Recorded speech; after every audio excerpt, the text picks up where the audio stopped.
Track and field is one of the oldest and most famous sports, with peak visibility during events such as the Olympics and the World Championships.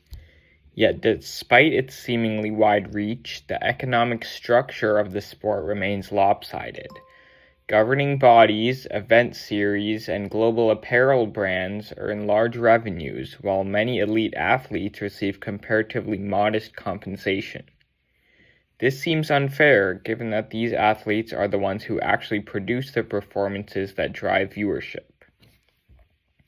World Athletics, the international governing body for track and field, is the central institution responsible for championship events, regulation, and commercialization of the sport.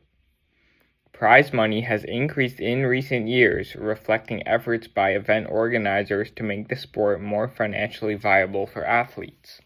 In 2024, World Athletics implemented a new policy awarding $50,000 to each Olympic individual gold medalist.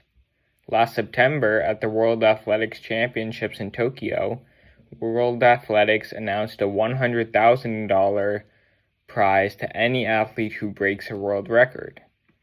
These decisions are a great start towards compensating athletes for the value that they bring to the entertainment industry.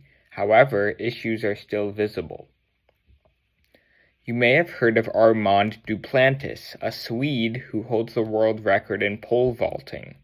He is so good that he beats the world record by tiny increments each competition to rake in bonuses that come with beating world records. Duplantis has broken 14 world records as of now, pocketing between $50,000 and $100,000 for each one. While some call him greedy, Duplantis' actions to squeeze as much money as he can from his success reflect the broad issue of poor compensation in track and field. However, while his earnings are notable, the vast majority of his peers are left with much smaller amounts of money.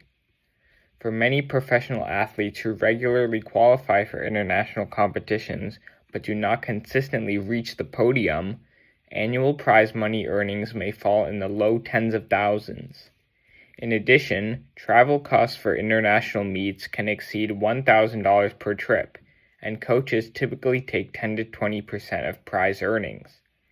When adding on any nutrition or medical support, a substantial number of world-class athletes receive such a dearth of money that they are forced to hold part-time jobs, rely on national federal stipends, or depend on family support to continue competing. According to World Athletics' 2024 report, the federation made $99.4 million in revenue last year. Only $6 million of that was used for prize money in competitions. Subtracting $79 million in total costs, World Athletics made a profit of $20.4 million last year. So, World Athletics is arguably able to pay their athletes more. This pattern is also seen in sponsorships with major sports apparel companies.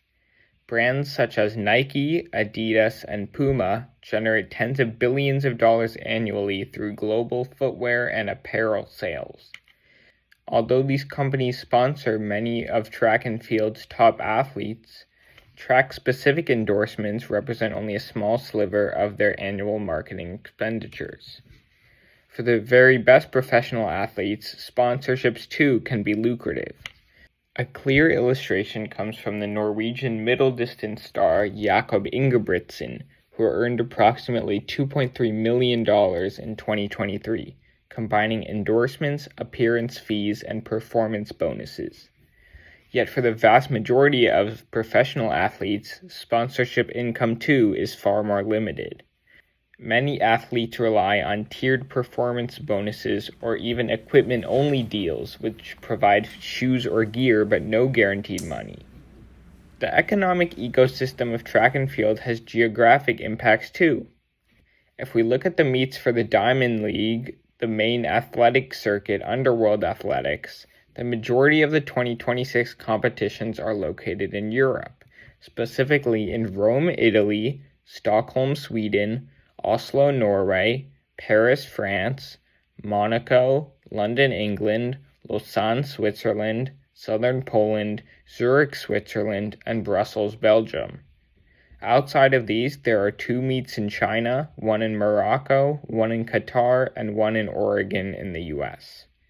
World Athletics itself is based in Monaco, a tiny tax haven surrounded by southern France. This occurs because sponsors want to sell their products in wealthy consumer markets like Western Europe, so money is concentrated in specific cities. These cities, however, don't raise the most talent. As you can see from this map, the vast majority of world-class distance runners come from Africa, specifically from Western Kenya. These people have to pay higher transportation costs to travel to tournaments, which are overwhelmingly found in Europe. If an African athlete doesn't perform well, they might even lose money on a trip. Therefore, athletes that grew up in or live in wealthy countries like in Europe have inherent economic advantages to competing. Track athletes train all over the world, from high-elevation Kenya to central Mexico, but the money they chase is mostly in a single region of the map. Until the economic geography of track and field changes, athletes will keep flying across continents for a shot at earnings that barely match their talents. I hope you learned something. Shout out to AngryCrypto465 for suggesting this topic. If you have any questions or ideas for future episodes, drop them in the comments below. I would love to hear your thoughts. I'm planning a deep dive into a new economic topic every 2 weeks on Friday, so please subscribe and stay tuned for the next episode of Economics Map.